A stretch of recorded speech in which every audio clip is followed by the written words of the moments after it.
Arsenal lost against Liverpool at Anfield 1-0.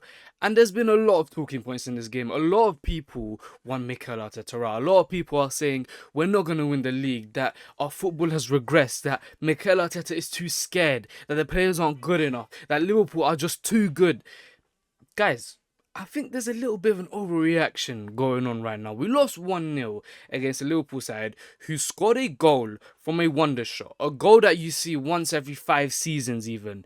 Yeah, it's not like Liverpool absolutely dominated us. It's not like we absolutely dominated Liverpool. Both teams came with a game plan and cancelled each other out. This is the hardest game of the season. If you was to look at the fixtures before the season starts, if you was to pick the hardest fixture of the season out of every single team you play at any single ground, you go Liverpool at Anfield, number 1 every single time. And we almost came away with a point. And at the end of the day, if we come away with a point, a lot of us would actually be happy. It would be a bad look on Liverpool. I mean, we played the hardest game of the season without our best defender, without our captain, without our best player, full stop. Bukayo Saka, Erdegaard, William Saliba getting knocked out in the 3rd minute. He's gone for God knows how long. We are low-key in a bit of an injury crisis. It's just a good thing that we have Andre Berta and not Edu Gaspar. Otherwise, we'd probably all be in a meltdown right now. But I said this. Here are 2 things I learned from today. Arsenal are a very good team. Lesson number 1.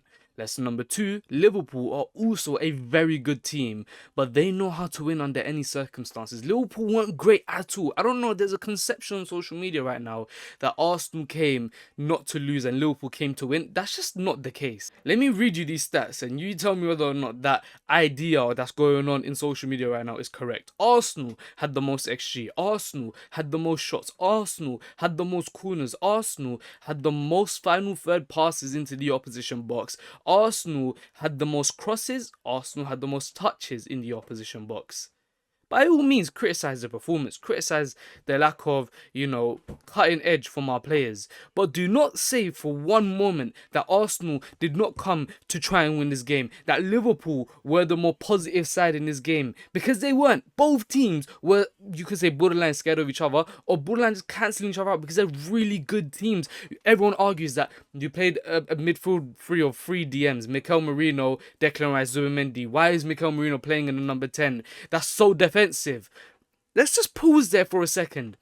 Mikel Merino was our number 9 for half of last season. And you're telling me that he's a defensive player. He's an attacking threat. Arteta did not want to lose that midfield battle. That midfield battle was so important at Anfield. You lose the midfield, you lose the game. The crowd kills you, you're done. They press you in your own box for the entire game. If anything, Mikel Merino, he wins you duels and he gives you a threat in the box. He gives you that goal scoring edge. I'm telling you right now, the overreaction that I've seen on social media of Mikel Merino starting is genuinely ridiculous. I think Mikel Arteta almost pulled off a masterclass. You can be frustrated. We lost the 3rd game of the season against our title competitors. But in isolation, you can look at the game and say, we didn't really deserve to lose. If anything, the game should have been a draw. I don't think either team deserved the win. There were moments, specifically in that first half, where we absolutely low-key dominated Liverpool with 5 of our main starters missing. We lost to a crazy goal, one of the best goals of the season, potentially a Puskas Award winner from Dominic Szoboszlai. And it's only game week 3. Guys, I'm telling you right now, it's not as bad as it seems. There's another 35, 36 more games to go in the Premier League. Liverpool will drop points. Arsenal will drop points. Both teams will gain points. It's part of the season. We don't even win at Anfield anyways. Yes, we could have put out a statement today. Yes, we should be winning these games. It's been so long, since 2012, since we beat Liverpool. But guys, it's not all bad. We didn't get dominated. If anything, Liverpool played a very strong team today. Florian Wirtz, Szoboszlai, Szoboszlai was playing right back. But you have the whole front 3. You have the entire midfield, the best midfield they can put up. The only player they were missing is Jeremy Frimpong for Szoboszlai. But then you can put it in this perspective. If Jeremy Frimpong played today, Liverpool don't win. Szoboszlai won Liverpool the game. He was unbelievable. So at the end of the day, Liverpool were almost full strength, whereas Arsenal was scrambling around. This is the game where one magical moment, one maverick moment wins you the game, and Szoboszlai for Liverpool, he done it. But this is where I have to criticise Arteta. Arteta, you're not in the clear here, brother, yeah? Because what on earth are we doing playing Martinelli for most of the game? Why are we starting Martinelli? Yeah, I get Eze just signed, but he's played for Crystal Palace already this season. He's match fit. He's good enough to be playing at Anfield. We need to be winning these games. Who cares about, easing them in? It's not time for easing in. We have a title to win, and this is the most important game of the season. You leaving Eze on the bench until, bro, Eze came on 5 minutes, was one of our best players. This is where you need a specialist. This is where you need players that give you magical moments. And Martinelli, I'm sorry, I don't hate you. I don't want to cause any disruption to you, but you are not good enough to play for Arsenal anymore. You are not even good enough to be a bench warmer at this point. We have to sell Martinelli. It's night and day when Eze came on and when Martinelli was playing. Night and day between the two. Just the depth and quality between the two is so, the margin is so large that I think, look, Martinelli, I appreciate what you've done for me in the past years, but you've regressed so much.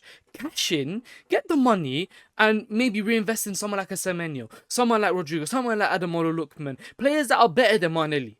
Right? Because he's not good enough. Trossard on the bench, I get it. He's coming back from injury. Max Dellman, you brought him on in the 90th minute. What was that for? He's not going to do anything in a couple minutes of the game. He's being thrown into Anfield, expecting to do something. What, are we giving charity minutes now? This is not the time to be doing that, Arteta. Sometimes I have to question what you're doing right now. But at the end of the day, Liverpool were the team at home. Liverpool are the defending champions. Liverpool only had one starter missing. Yet Arsenal, with 5 huge injuries and one being probably our best player, out. Why are we getting scrutinized for not going out there and winning at the hardest ground in the world, Anfield, in a team that's in their peak right now? They've got all the best players. This is the best Liverpool side we've seen since the Firmino, Mane, Salah days.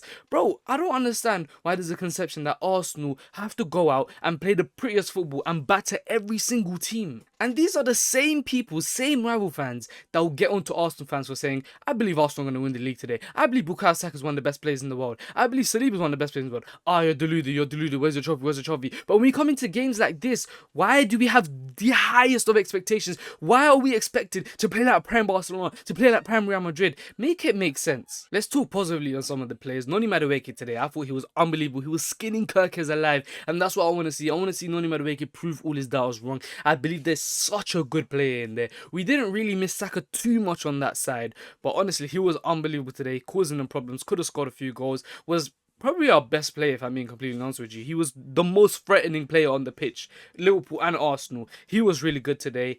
Victor Gyökeres, I'm a bit disappointed. I'm not going to lie to you. You got absolutely bullied by Konate and Van Dijk. In fairness to you, they stepped back a little bit because they know your strengths are in transition. So they took a step back in the defensive line. Didn't really give you space to attack in behind. But physically, I need to see more from you. On the ball, I need to see more from you. Better link-up play, better movement in the box. When Noni was going out wide, skinning Kirk alive, I want to see you hunting for that ball into the box. I just didn't see that enough today. At the end of the day, it's not the end of the world. There's still so many more games coming in. We've got 35 games left, guys. Don't overreact. Mikel Arteta, he knows what he's doing. The players, they're still gelling together. We have so many players out injured. We have the 2-week international break. Hopefully a few players come back. Nergard, Ben White, hopefully Bukayo, Erdegaard should be fully fit, Trossard should be fully fit. We should be guns blazing coming in from international break. I want to see 5 new wins. I want to see us beat Newcastle away from home. If you guys did enjoy this video, make sure you hit the subscribe button. We're trying to get to 10,000 as soon as possible, so your support does mean the world. And if you can, let's try and get this video down to 112 likes. Why not?